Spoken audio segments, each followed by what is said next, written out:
سيدنا مولانا محمد وعلى آله وأصحابه أجمعين. أما بعد فأعوذ بالله من الشيطان الرجيم. بسم الله الرحمن الرحيم.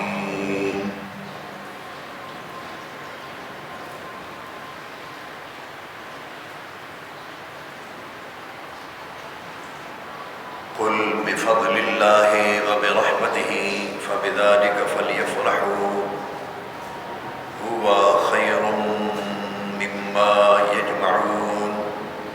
صدق الله العلي العظيم وصدق رسوله النبي الكريم الأمين. اللهم صل على سيدنا ومولانا محمد النبي الأمي وعلى آله وأصحابه وبارك وسلم.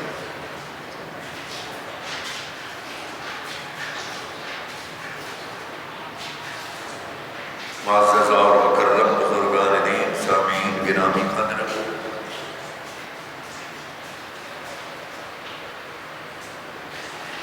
گزشتہ جمعۃ المبارک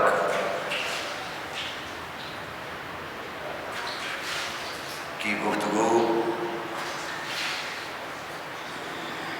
نبی اکرم صلی اللہ علیہ وآلہ وسلم کی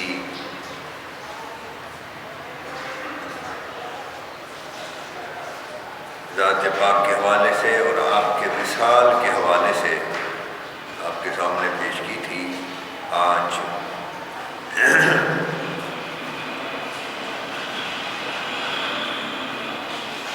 آپ کے سامنے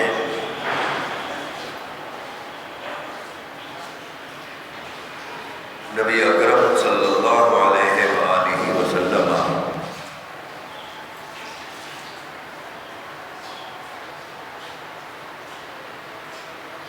کی صورت میں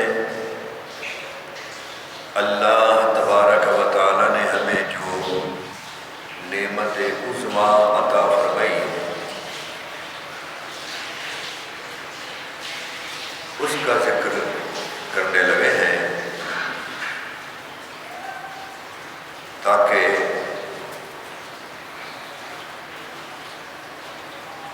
اس نعمت کی قدر و منزلت ہمیں سمجھ آئے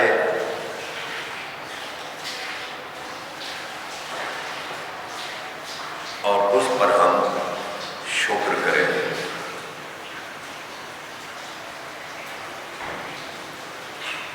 اللہ رب العزت نے قرآن کریم میں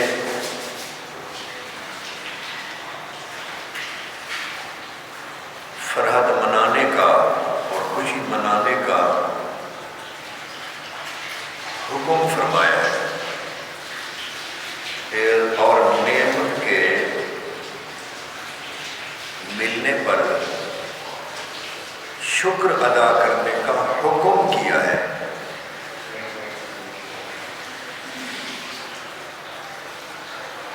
اور یہ قرآن کریم کی فصاحت و بلاغت ہے کہ وہ کسی بھی فضل، کسی بھی رحمت اور کسی بھی نعمت پر آیات میں شکر کا حکم تو فرماتا ہے، لیکن اس رحمت، اس نعمت اور اس فضل کا تعین نہیں کرتا.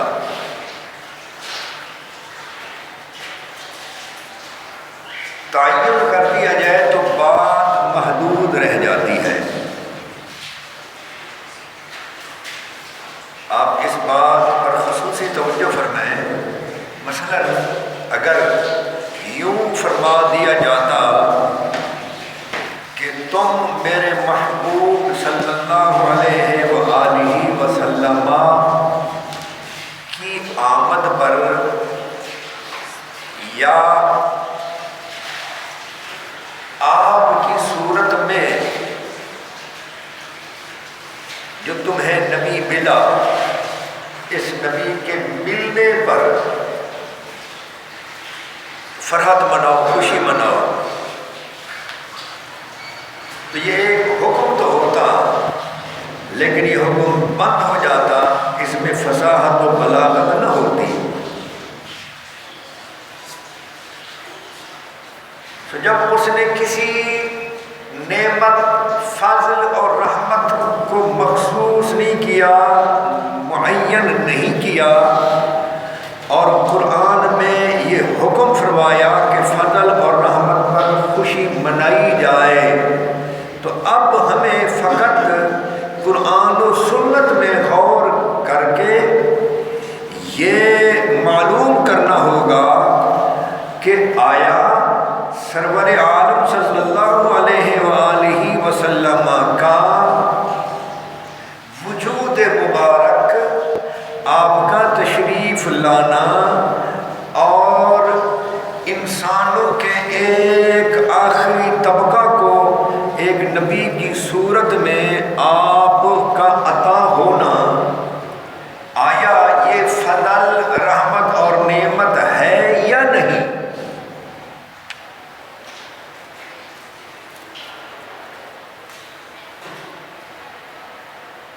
اگر حضور اکرم صلی اللہ علیہ وآلہ وسلم کا مل جانا، آپ کا جلوگر ہونا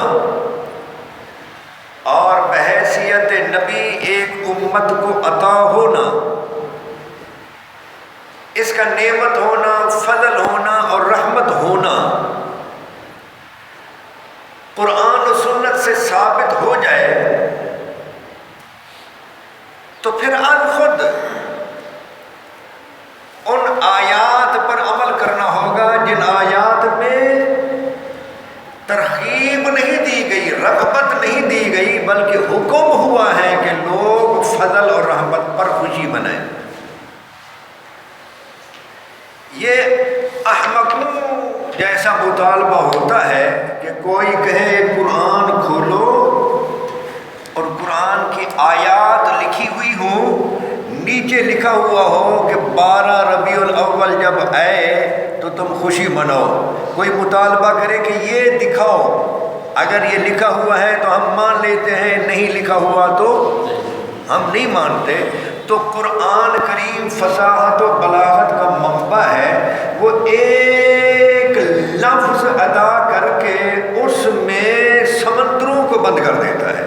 دیکھیے اس کی ایک مثال آپ سمجھیے، قرآن میں ہے اِنَّا أَعْطَيْنَاكَ الْكَوْثَرَ، ہم نے آپ کو خیر کثیر عطا فرمائی۔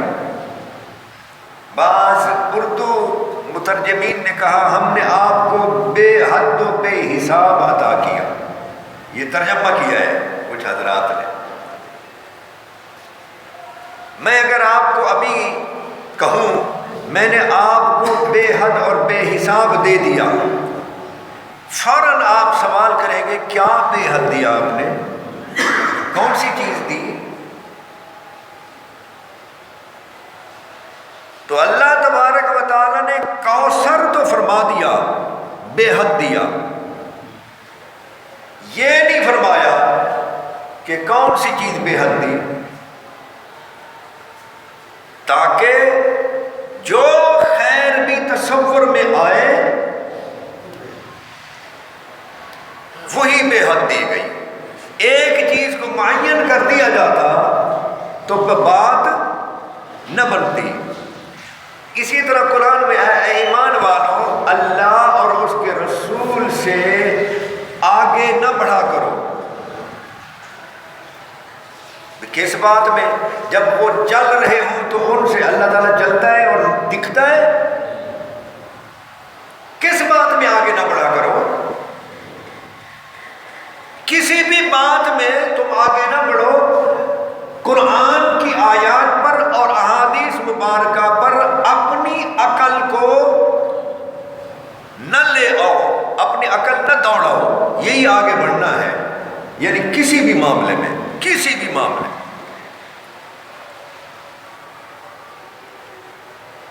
شان نزول دیکھی جائے تو معلوم ہوتا ہے کہ بعض اہل اسلام نے عید قربان کے دن نماز عید سے قبل اپنی قربانی کا جانور ذبح کر لیا تھا۔ اب قرآن میں یوں آتا اے لوگو، اے ایمان والو، رسول اللہ صلی اللہ علیہ وسلم کی قربانی سے پہلے قربانی نہ کیا کرو۔ یہ تو بالکل محدود سا ہو جاتا۔ یہ قرآن کی فصاحت و بلاغت کے خلاف ہے۔ قرآن ایسا جامع کلام ہے کہ اس میں ایسے لفظ ارشاد فرمائے جاتے ہیں کہ سب کچھ اس میں آ جاتا ہے۔ تو اسی طرح رحمت پر خوشی مناؤ، فضل پر خوشی مناؤ، نعمت ملے تو اس پر خوشی مناؤ، تو آیا، لیکن یہ نہیں آیا فلاں چیز ملے تو خوشی مناؤ۔ یہ غور طلب بات ہے۔ اب ہر ایک انسان کو جو قرآن و سنت سے کچھ نہ کچھ تعلق رکھتا ہے، عالم ہو غیر عالم ہو اور عقل مند ہو، اس کو سمجھنا چاہیے کہ دین، دنیا اور آخرت کی کون کون سی چیزیں اس کے حق میں نعمت ہیں۔ تو جو چیز جس انسان کے حق میں نعمت ہوگی اسے چاہیے کہ اس پر خوشی منائے۔ بعض مرتبہ ایسا بھی ہوتا ہے کہ ایک چیز کسی کے حق میں تو نعمت ہوتی ہے، دوسرے کے حق میں وہ نعمت نہیں ہو سکتی۔ ہاں جی، مثلا اگر کسی کو پروردگار جل جلالہ وعم نوالہ بیٹا عطا فرمائے تو جو ہی بیٹا اس کو مل جائے تو وہ اس کے لیے نعمت ہو گیا یا نہیں؟ ہاں جی، وہ اگر جو بیٹا اسے ملا وہ اگر کسی کے لیے زحمت بن جائے بعد میں، لیکن اپنے والدین کے لیے وہ دنیا میں زحمت نہیں، ٹھیک ہے نا جی؟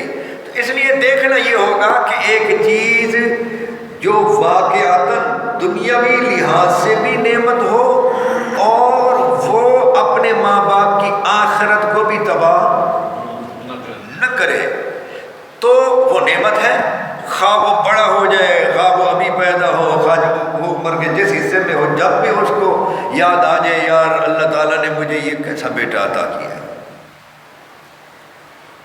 تو اس پر اسے شکر کرنا چاہیے، فرحت منانی چاہیے، ہے جی۔ اور اچھوں ہی کی فرحت منی جاتی ہے، ہر ایک کی سالگرہ نہیں منی جاتی۔ قابل ذکر کیا خیال ہے؟ قابل قدر جو چیز ہوتی ہے اس کی سالگرہ منی جاتی ہے، ہر ایک کی نہیں، پوری زندگی۔ بعض ایسی ہستیاں ہیں کہ پوری زندگی میں ان کی سالگرہ منی جاتی ہے، اور بعض ہستیاں ایسی ہیں کہ وہ دنیا سے چلی بھی جاتی ہیں تو پھر بھی ان کی سالگرہ منی جاتی ہے، اس لیے کہ اس کی صورت میں اللہ تبارک و تعالیٰ نے ایک ایسی نعمت عطا فرمائی تھی کہ دنیا میں تبدیلی آ گئی تھی، یا وہ محدود پیمانے پر نعمت تھی تو میرے گھر میں یا ہمارے گھر میں ایک نعمت بن کر وہ آیا تھا، خاندانوں کو سنوار گیا تھا اور آخرت ہماری بنا گیا تھا۔ مثلا اگر کوئی کسی گھر میں معروف بن فیروز کرخی کسی عیسائی گھر میں حضرت معروف کرخی جیسا بچہ پیدا ہو جائے جو اپنے عیسائی ماں باپ کے مومن ہونے کا سبب بن جائے تو وہ تو خاندان کو سنوار گئے۔ تو اس لیے اگر یہ کہا جاتا بیٹا ملے تو فرحت مناؤ، اتنے امیر ہو جاؤ تو فرحت مناؤ، قرآن کے حافظ بن جاؤ تو فرحت مناؤ،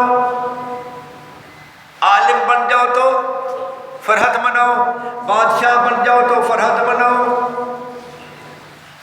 بیٹا عالم ہو جائے تو ماں باپ فرحت منائے تو یہ تو محدود ہو جاتا، تو چیز کا ذکر نہیں ہے، موصوف کا ذکر نہیں، صرف صفت کا ذکر ہے۔ بے حد زیادہ ہونا یہ صفت ہے، اور جو چیز زیادہ ہوگی وہ چیز موصوف ہوگی۔ زیادہ عطا کیا یہ صفت موصوف ذکر نہیں کیا۔ رحمت ہو جائے تو رحمت ہونا ایک وصف ہے، ایک صفت ہے، لیکن وہ رحمت اگر مشکل ہو جائے، مصور ہو جائے، یعنی کسی صورت میں اس کا تشخص ہو جائے تو پھر وہ معین ہو گئی۔ مثلا قرآن سے ہم بیان کرتے ہیں، قرآن کریم میں ہے کہ کلیم اللہ نے اور حضرت خضر علیہ السلام نے مل کر بستی کے 2 یتیم بچوں کی گرتی دیوار کو گرا کر اثر نو تعمیر کر دیا۔ بچے تھے اور یتیم تھے، غلامین یتیمین۔ یتیم وہ ہوتا ہے جو ابھی بالغ نہ ہوا ہو اور اس کے ماں باپ یا ماں کوئی کسی کا انتقال ہو جائے تو وہ یتیم ہوتے ہیں۔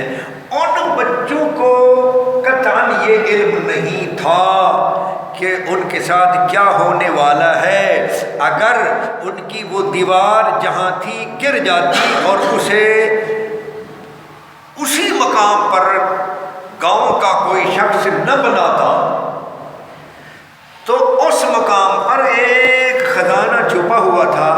دیوار گر جاتی، مٹی ادھر ادھر ہو جاتی، بارش آتی، نشان ختم ہو جاتا تو ان یتیموں کا مال ضائع ہو جاتا۔ بستی کے کسی شخص نے نہیں بنائی، کلیم اللہ نے اور خضر علیہ السلام نے حکم ربی سے اس دیوار کو جب بنا دیا تو وہ نشانی قائم رہی۔ اور پھر جب وہ بالغ ہوئے اور ان کے علم میں ادھر ادھر سے یا پرانے دستاویز اور صفحات اور کاغذات سے یہ بات آئی کہ ہمارے لیے ہمارے کوئی 7ویں دادا نے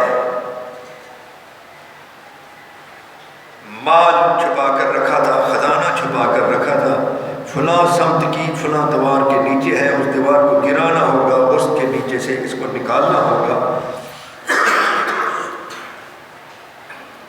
تو انہوں نے اس دیوار کو گرایا اور وہاں سے خزانہ نکالا۔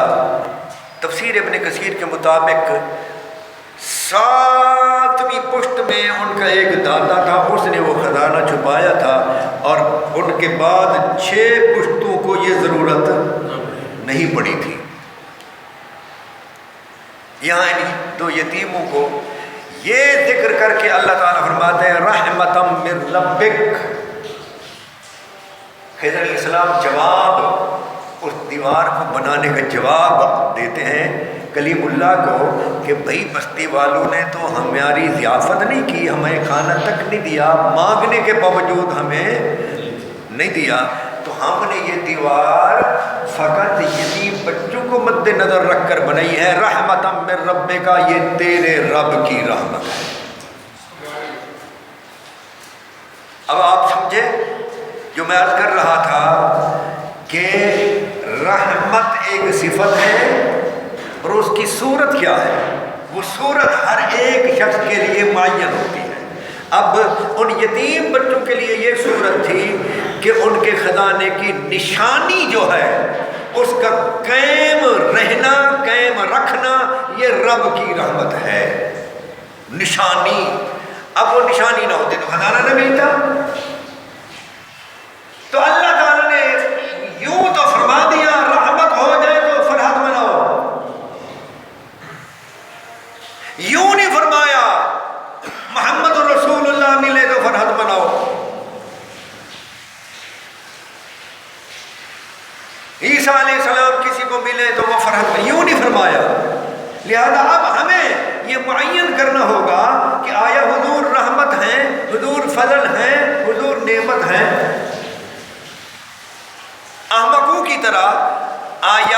درمیان سے یہ نہیں نکالنا ہوگا دکھاؤ کہاں لکھا ہوا ہے جب محمد آئے تو پھر تم فرض بناؤ.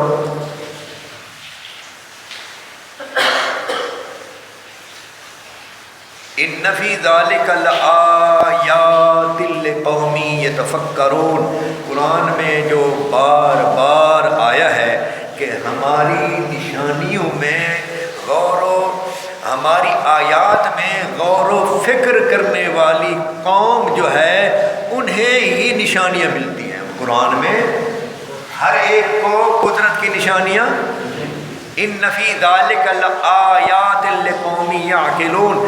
ان آیات میں حصہ ہے اس قوم کا جو عقل رکھتی ہے، بے وقوفوں کے لیے نہیں ہے. یہ جو کہا جائے کہ کہاں لکھا ہوا ہے فلاں کام کرو، جی کہاں لکھا ہوا ہے فلاں چیز رحمت ہے جی، یہ لکیر کے فقیر لوگ کہتے ہیں، عقل والے لوگ ایسا نہیں کہتے. اب جب ایک آیت میں سورہ یونس کی آیت میں آ گیا کہ جب فضل ہو جائے اور رحمت ہو جائے تو فرحت مناؤ، فَلْيَفْرَحُوا، انہیں چاہیے کہ وہ فرحت منائیں. یہ حکم ہے، یہ کیا ہے؟ اور ایک قرات ہے فَلْتَفْرَحُوا، تمہیں چاہیے کہ فرحت مناؤ. هُوَ خَيْرٌ مِّمَّا تَجْمَعُونَ، یہ اس سے بہتر ہے جسے تم جمع کرتے ہو. اچھا یہ یاد رکھنا، بعض مرتبہ خبریہ انداز میں حکم بھی ہوتا ہے، بعض مرتبہ خبر کے انداز میں نہیں منع بھی ہوتا ہے. جیسا کہ لا یمسہ الا المطہرون، اس قرآن کو نہیں چھوتے نہیں ہاتھ لگاتے مگر پاک. نہیں ہاتھ لگاتے یہ نہیں ہے اس قرآن کو نہیں ہاتھ لگاؤ، یہ نہیں ہے. اس کو نہیں چھوتے مگر پاک. تو یہ خبر ہے لیکن خبر میں حکم ہے. جیسا کہ آیا المسلم اخو المسلم لا يحقره ولا يخذله، مسلم کا بھائی ہوتا ہے، نہ وہ اسے ذلیل کرتا ہے نہ حقیر سمجھتا ہے. یہ انداز کیا ہے؟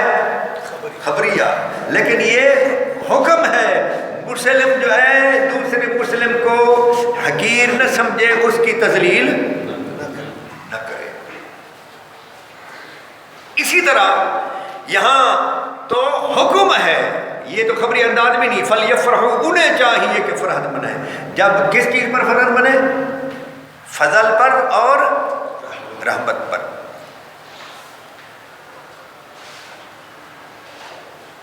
تو قرآن کریم میں نبی اکرم صلی اللہ تعالی علیہ وآلہ وسلم کو تو لفظوں میں فضل اور رحمت اور نعمت کہا گیا ہے صراحتاً.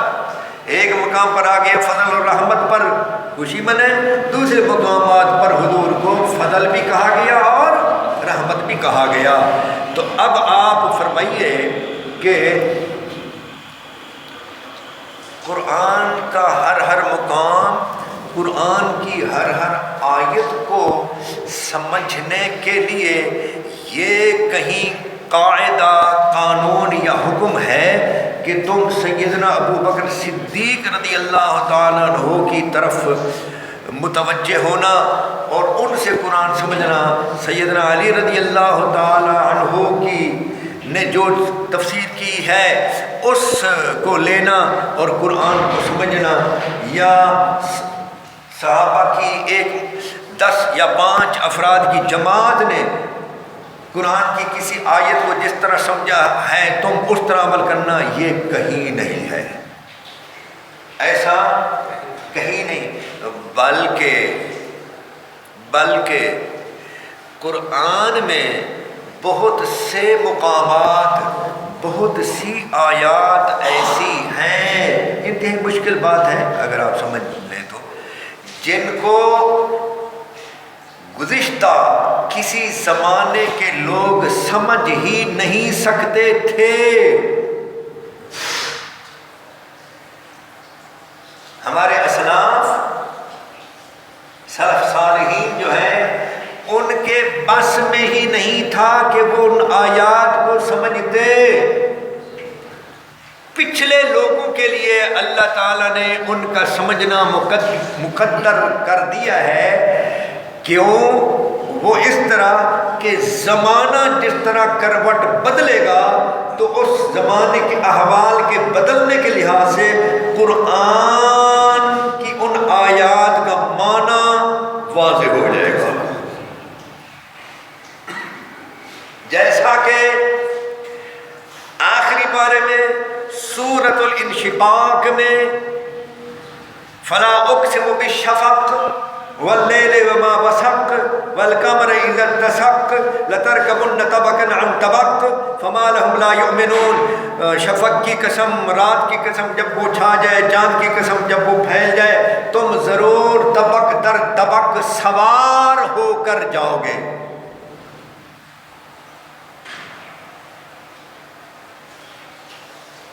لترکبن، یہ راکبہ یرکبو سے ہے، اسی سے وہ رکاب ہے جس میں پاؤں رکھ کر گھوڑے پر چڑھتے ہیں۔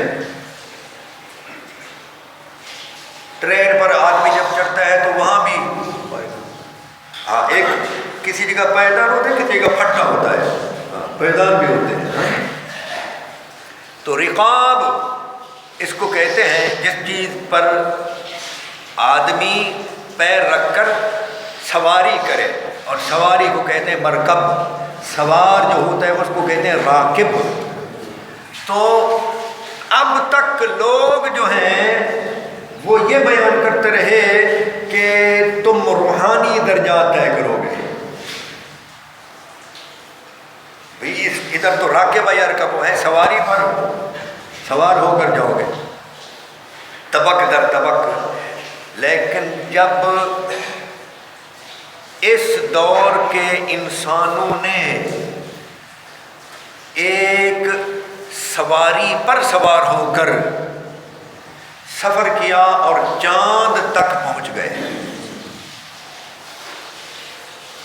تو اس دور میں اہل اسلام مفسرین نے ان آیات سے ثابت کیا ہے کہ ایک تو یہ ہے کہ لترکبن جمع کا صیغہ ہے، اور عربی میں جمع ہوتی ہے دو کے بعد، دوسری تمام زبانوں میں جمع ہے ایک کے بعد، عربی میں جمع ہے دو کے بعد، یعنی عربی کے لیے جمع کا جو لفظ ہے اس کے لیے کم از کم 3 کا ہونا ضروری ہے، کم از کم 3 کا ہونا ضروری ہے، 3 نہیں تو جمع نہیں۔ تو اس چاند گاڑی پر جو لوگ گئے تھے وہ 3 تھے، 2 چاند کی سطح پر گئے، انہوں نے قدم رکھا، ایک اس سیارے پر بیٹھا رہا۔ قرآن اس آیت کے بعد کہتے ہیں فما لہم لا یؤمنون، تو انہیں کیا ہے کہ وہ ایمان نہیں لاتے۔ اس کا معنی یہ ہے کہ جانے والے ہوں گے بھی غیر مسلم۔ اب بولیے اس قسم کی جو آیات ہیں ان کو پہلے لوگ سمجھ سکتے تھے؟ اسی طرح ایک مقام پر ہے والخیل والبغال والحمیر لترکبوها وزینہ، خچر، گھوڑے، گدھے ہم نے پیدا فرمائے ہیں لترکبوها وزینۃ، تاکہ تم ان پر سواری بھی کرو، وزینۃ اور زینت کا سما بھی ہو۔ گھوڑے کسی استبل پر بندھے ہوں ہیں جی، ایسے جا رہا ہو تو کتنا عجیب لگتا ہے، گھوڑا کتنا خوبصورت جانور ہے۔ تو وَيَخْلُقُ مَا لَا تَعْلَمُونَ، اور اللہ تعالیٰ تمہارے لیے سواری، ایسی سواریاں پیدا فرمائے گا جنہیں تم جانتے نہیں ہو۔ تو ایک وقت تک جب کسی نے سائیکل تک نہیں دیکھی تھی اسے سمجھ آ سکتی تھی کہ اللہ تعالیٰ یہ پیدا کرے گا۔ اچھا یہ یاد رکھنا ان اللہ خالق کل صانع و صنعتہ، اللہ تعالیٰ ہر کاریگر کا بھی خالق ہے اور اس کی کاریگری کا بھی خالق ہے۔ اس لیے جس کاریگر نے کوئی چیز بنائی در حقیقت کیونکہ اس کا خالق بھی اللہ تعالیٰ ہے، عقل بھی اسے اللہ تعالیٰ نے دی، آئیڈیا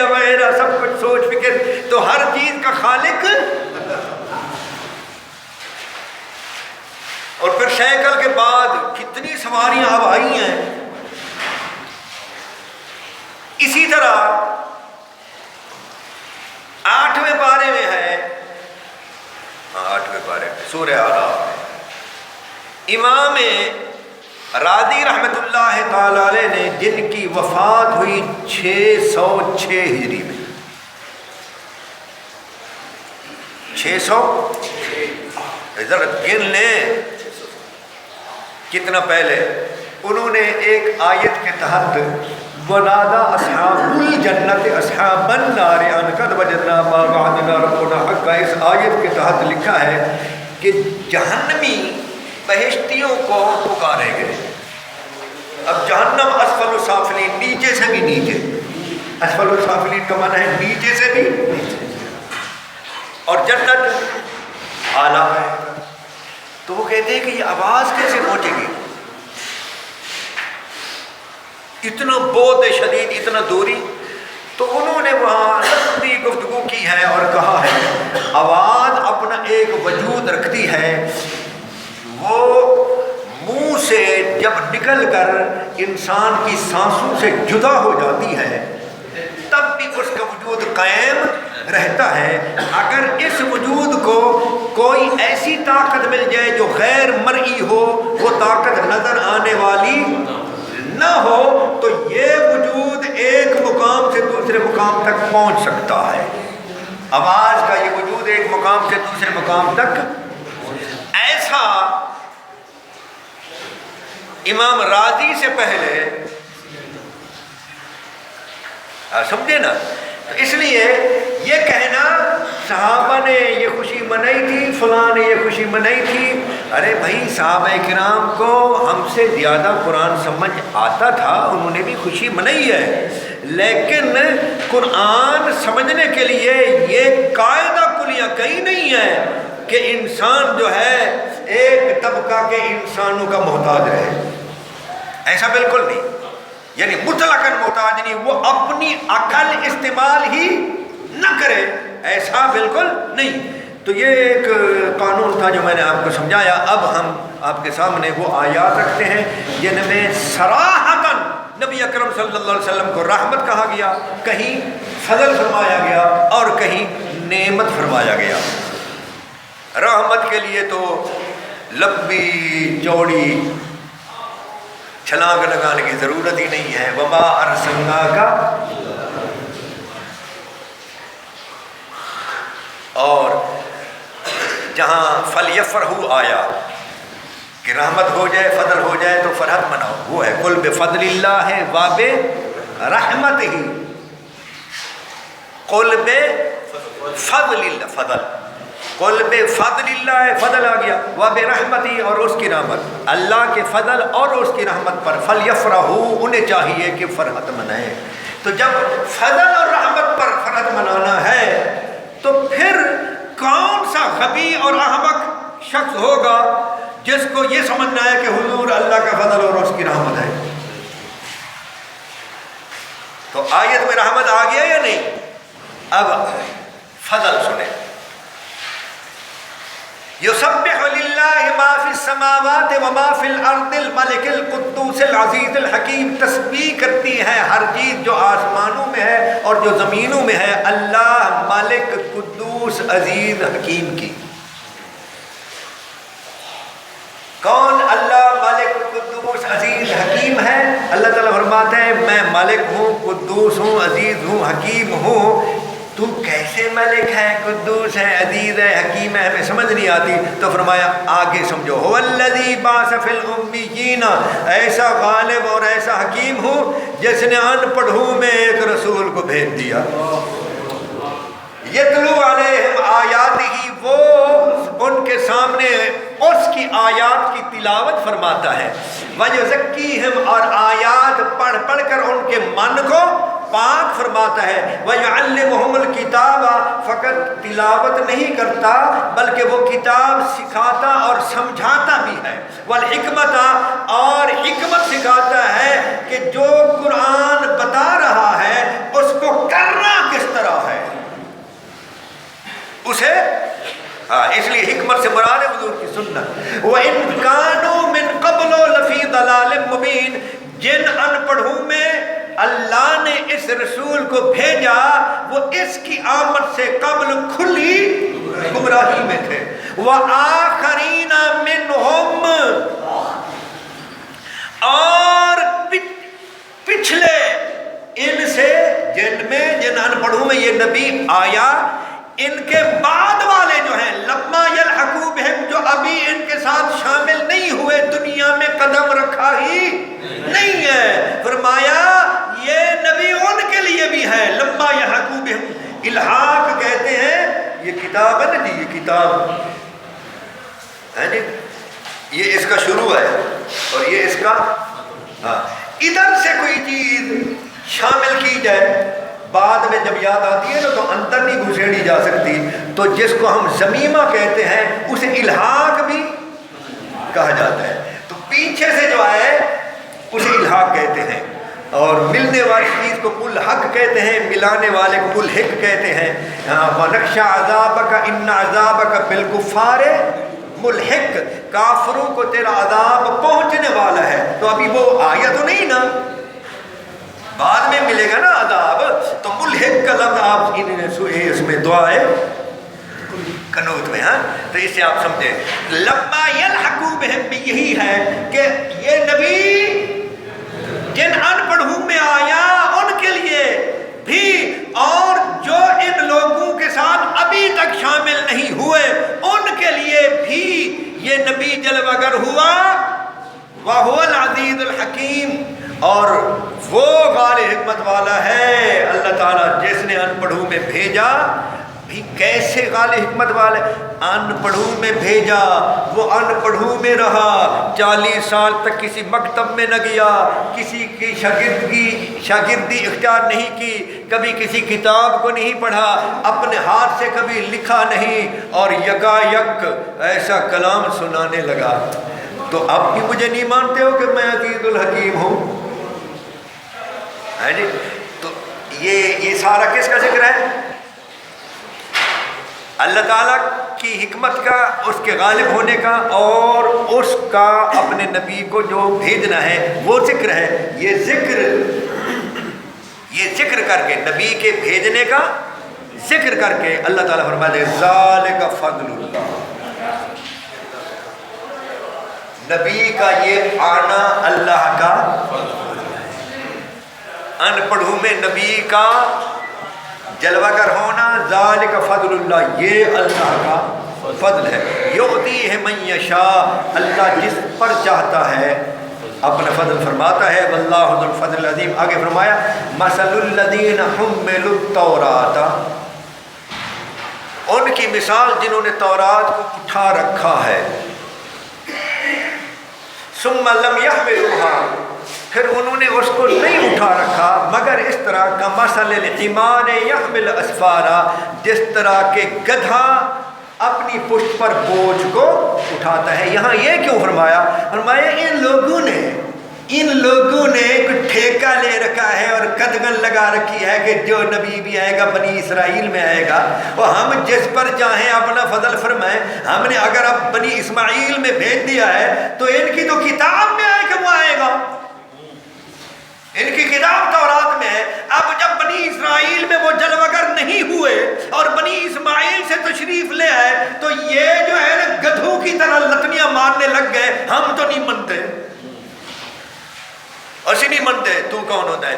ابو جہل نے کہا تھا کہ بھائی یہ جو ہیں بنو ہاشم اور ابو جہل ہے بنو مخزوم، بنو مخزوم کا اور بنو ہاشم کا آپس میں مقابلہ چلتا تھا، وہ مہمانوں کو اتنا کھلائیں، ان کی ایسا دیرہ داری چلتی ہے، ہماری ایسی دیرہ داری چلتی ہے، وہ یوں گھوڑ دوڑ کرتے ہیں، ہم یوں گھوڑ دوڑ کرتے ہیں، ان کے شعراء یوں ہوتے ہیں، ہمارے شعراء یوں ہوتے ہیں، اور ان کے پہلوان یہ ہوتے ہیں، ہمارے پہلوان یہ ہوتے ہیں۔ یہ اس طرح یہ ہوتی ہے نا معاشرے میں سبقت بازی، مقابلہ بازی، تو کہنے لگے یہ تو ہر چیز میں ہمارا مقابلہ چل رہا تھا، یکایک بنو ہاشم میں سے انہوں نے دعویٰ کر دیا کہ ان کے اندر نبی آ گیا ہے، ایسے نہیں مانتے۔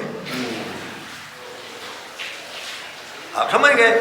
تو فضل الہی کا ذکر کر کے یہاں اہل تورات کا ذکر اس لیے کیا کہ وہ مانتے نہیں۔ اللہ تعالیٰ نے فرمایا یہ فضل ہے، وہ تمہارے ہاں ہزاروں نبی ہے، موسیٰ علیہ السلام، سلیمان علیہ السلام، داؤد علیہ السلام، عیسیٰ علیہ السلام، ذوالکفل علیہ السلام، یحییٰ علیہ السلام، پتہ نہیں کتنے ہیں. یہ سارے کس میں ہیں؟ بنی اسرائیل میں. اور اب ایک نبی ہم نے آخر میں بنی اسماعیل میں سے بھیج دیا، تو کیوں تمہیں تکلیف ہوتی ہے؟ تو معلوم ہوا نبی اکرم صلی اللہ علیہ وسلم کا عطا کیا جانا، عطا ہونا، یہ اللہ کا. تو قرآن کی صراحت میں آ گیا یا نہیں؟ جب وما ارسلناک میں رحمت کہا،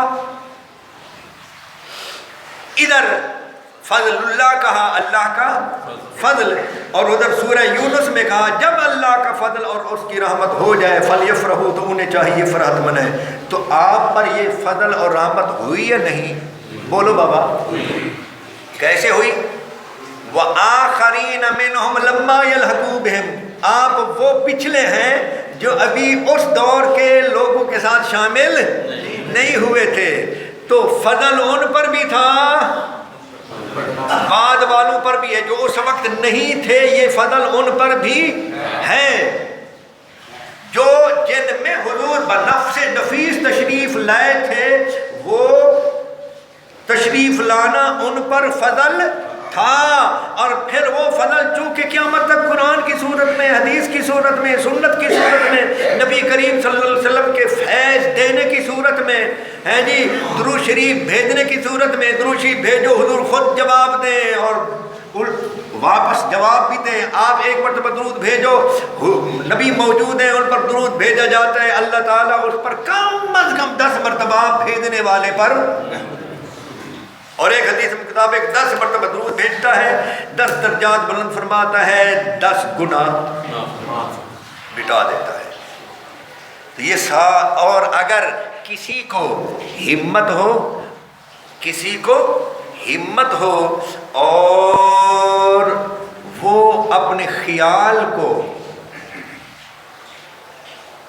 ہر طرف سے سمیٹ کر، جس کو کہتے ہیں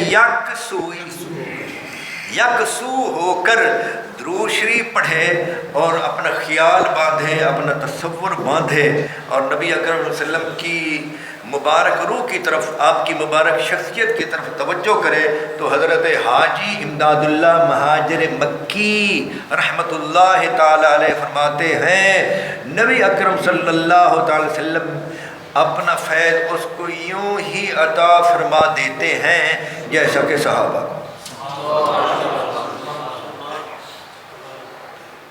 اور یہ بہت سے بزرگ، بعض بزرگوں کے بارے میں نے خود پڑھا کہ حضرت ابو العباس البرسی کا قول ہے کہ پلک جھپکتے جتنا دیر مجھ سے نبی کریم صلی اللہ علیہ وسلم اوجھل ہو جائیں، ما عددت نفسی من المسلمین، اس وقت میں خود کو مسلم شمار نہیں کرتا. بعد اہل اللہ کو دیکھا گیا کہ وہ تحیات پڑھ رہے تھے، السلام علیکم ایھا النبی، السلام علیکم ایھا النبی، السلام علیکم ایھا النبی، السلام علیکم ایھا النبی، السلام علیکم ایھا النبی، السلام علیکم ایھا النبی. بندوں نے پوچھا آپ تو مسلسل یہی پڑھے جا رہے تھے، یہ کیا ہوا؟ تو انہوں نے کہا اکثر حضور سے جواب آ جاتا ہے، آج جواب نہیں آ رہا تھا تو بار بار میں نے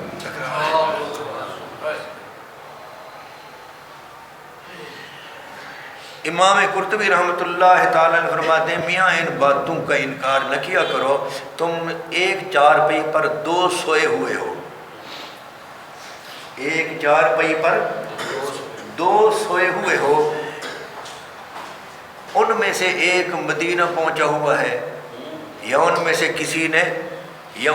کسی نے خواب میں جرم کیا ہوا ہے، پولیس اس کا تعاقب کر رہی ہے، بالآخر اسے پکڑ لیتی ہے جی، اور پھر اس کو لٹاتی ہے اور پھر اس پر لتریشن شروع کرتی ہے چیخ پار کر. اب اس کے ساتھ جو کچھ ہو رہا تھا قریب والے کو تو کہنے لگے روحانی معاملات بھی ایسے ہیں، ان کا انکار نہ کیا کرو. 2 آدمی بالکل جاگتے ہوئے قریب بیٹھے ہوں، دونوں کو برابر نہ سمجھا کرو. کیا خبر کسی کے ذہن پر کیا القاء ہو رہا ہے جی. اگر ہر ایک ذہن کے قبضے میں یہ چیز ہوتی تو ہر کوئی نا اقبال بن جاتا.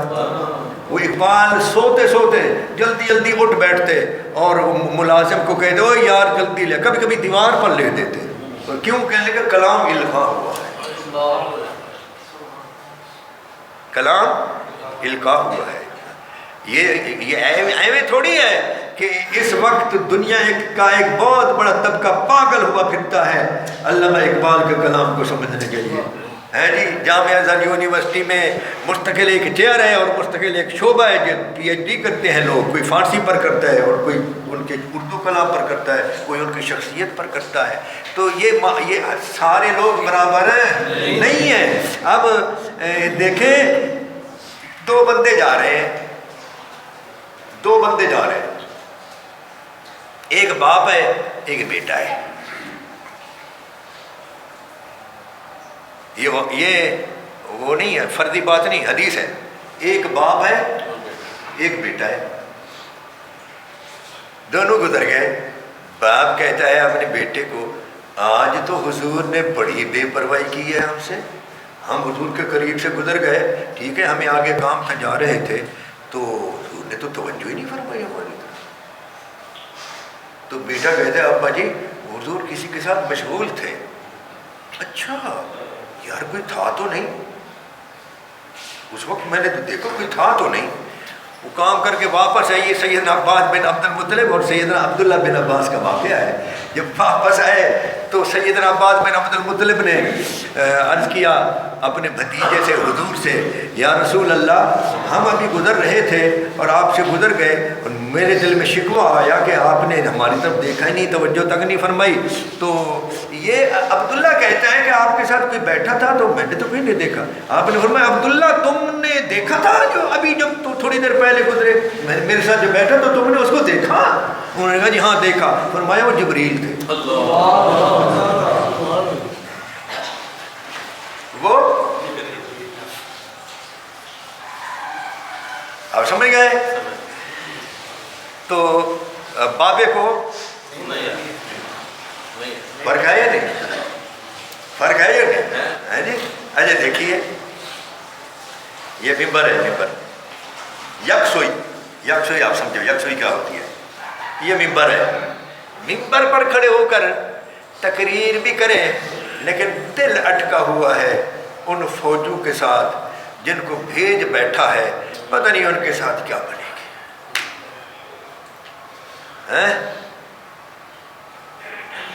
شیخ سعدی فرماتے ہیں گلستہ میں انما اموالکم و اولادکم فتنہ, کہ مال اور اولاد فتنہ کیسے ہے؟ تو وہ پتہ نہیں اس کی کیا تفسیر کرتے ہیں. وہ فرماتے ہیں وہ اس طرح ہے کہ آدمی نماز میں شروع ہوتا ہے. اب یہ حدیث جبریل جو ہے بخاری اور مسلم میں, ذرا تصور کرنا, جو چیز ناممکن ہو اس کا ذکر نہیں ہوتا. یاد رکھنا جو چیز ناممکن ہو اس کا ذکر نہیں ہوتا. اس میں یہ ہے کہ جبریل کہتے ہیں احسان کیا ہے؟ اللہ تعالیٰ نے فرمایا احسان ایک مرتبہ ہے, وہ یہ ہے کہ تو اللہ تعالیٰ کی عبادت یوں کرے گویا کہ تو اسے دیکھتا ہے, اور اگر تیرا مقام یہ نہیں تو اتنا سمجھ کہ وہ تجھے. تو معلوم ہوا ایسا ہو سکتا ہے تو کہا گیا. آپ سمجھے؟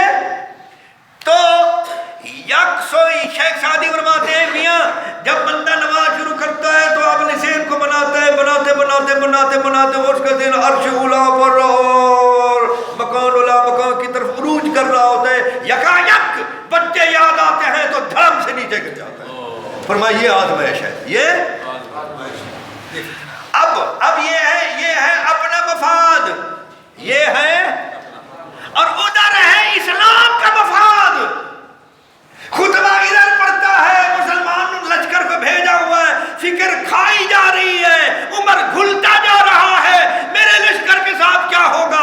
یکایک آنکھوں کے سامنے آ جاتا ہے کہ دشمن پہاڑ کے دشمن کا تھوڑا سا جتھا, ایک فوج ادھر انگیج کیے ہوئے ہے, دوسرا کچھ جتھا ادھر سے پیچھے سے حملہ کرنا چاہتا ہے جیسا کہ احد میں ہو گیا تھا. تو ان کی چال بازی سامنے, فکر جو لاحق تھی, جو وہ پوری تصویر اس وقت جو بن رہی وہ آنکھوں کے سامنے آ گئی یکسوئی کی وجہ سے. تو کہا یا ساریہ تو الجبل، اے ساریہ پہاڑ کی طرف رخ کر لے. پہاڑ کی طرف رخ کیا، جو لوگ کٹھے ہو کر رہے تھے یک دم ان پر حملہ کیا، جیت ہو گئی. اب بولیے یہ منہ سے خطبہ بھی پڑھ رہا ہے ایک بندہ، منبر پر بھی کھڑا ہوا ہے، لوگوں کو خطبہ بھی سنا رہے ہیں، یہ الفاظ بھی نکل رہے ہیں، لیکن ادھر توجہ ہے، اور توجہ کی وجہ سے یکدم یہ الفاظ جو ہیں ان کے درمیان یا ساریہ تو الجبل آ جاتا ہے. بعض لوگ کہتے ہیں کہ عمر بڈھا ہو گیا، اس کا دماغ صحیح نہیں رہا. مولا علی رضی اللہ تعالیٰ نے فرمایا نہیں، معاملہ ضرور ہے کوئی. وہ بعد میں پتہ چلا کہ اسی دن اس لشکر کے ساتھ ایسا ہو رہا تھا، آواز فاروقی پہنچی، لشکر سنبھل گیا، اور جو مغلوب ہو رہا تھا غالب ہو گیا. اب آپ سمجھ گئے؟ تو بات یہاں سے چلی تھی کہ حضور اس دور کے لوگوں کے لیے بھی فضل الہی ہے. وآخرین منہم لما یلحقوا بہم، جو ابھی شامل نہیں ہوئے تھے ان لوگوں سے، ان کے لیے بھی قیامت تک فضل الہی ہیں. اور حکم قرآن ہے کہ فضل الہی اور رحمت الہی پر لوگوں کو چاہیے، مسلمانوں کو چاہیے کہ فرحت منائیں. اب رہ گیا نعمت کا لفظ، تو قرآن میں ایک جگہ پر ہے فَإِن تَوَلَّوْا، پیچھے بہت سا ذکر ہے نعمتوں کا، نبی اکرم صلی اللہ علیہ وسلم کے تشریف لانے کا، اور یہ جو ہے ثمرات جانور وغیرہ جو ہمیں کھیر دودھ دیتے وغیرہ، ان کا ذکر ہے. ذکر کرتے کرتے شہد کی مکھی کا ذکر ہے. ذکر کرتے کرتے اللہ تعالیٰ نے فرمایا فَإِن تَوَلَّوْا فَإِنَّمَا عَلَيْكَ الْبَلَاغُ الْمُبِينُ. اگر یہ پھر بھی اللہ تعالیٰ نے اپنی قدرت کی نشانیاں بیان کر دی، فرمایا ان کے سامنے یہ بیان کر دو، یہ پھر بھی اگر پھر جاتے ہیں یہ سب کچھ پہنچنے کے باوجود، تو آپ پر فقط کھلم کھلا پہنچانا ہے.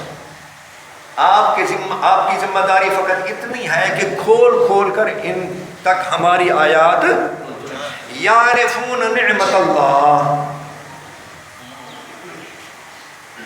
یہ اللہ تعالیٰ کی نعمت کو پہچانتے ہیں. یعرفون نعمت اللہ، یہ اللہ کی نعمت کو پہچانتے ہیں. ثم ینکرونہا، پہچاننے کے باوجود انکار کرتے ہیں. تو یہاں نعمت اللہ جو کہا گیا یہ حضور ہے. انکار حضور کا ہو رہا تھا نا، پیغام تو حضور دے رہے تھے نا. اب جس کی بات کو ماننا ہے، آپ میری بات کو مانے نا، ہے جی، تو آپ نے میری بات کو بعد میں ماننا ہے، میری ذات کو پہلے ماننا ہے. اگر میری ذات پر بھی اعتماد نہ ہو، مخبر پر اعتماد نہ ہو، تو خبر پر کیسے اعتماد؟ خبر دینے والے پر اعتماد نہ ہو تو خبر پر اعتماد نہیں ہوتا. تو حضور اکرم صلی اللہ علیہ وسلم سے حسد کی وجہ سے ینکرونہا، وہ انکار کرتے تھے. تو اس آیت میں اللہ تعالیٰ نے نبی اکرم صلی اللہ علیہ وسلم کو نعمت اللہ، اللہ کی نعمت کہا. تو حضور نعمت الہی بھی ہیں، فضل الہی بھی ہیں، رحمت الہی بھی ہیں. اور اللہ کا فضل، اللہ کی نعمت اور اللہ کی رحمت کبھی مردہ نہیں ہوتی. وما علینا الا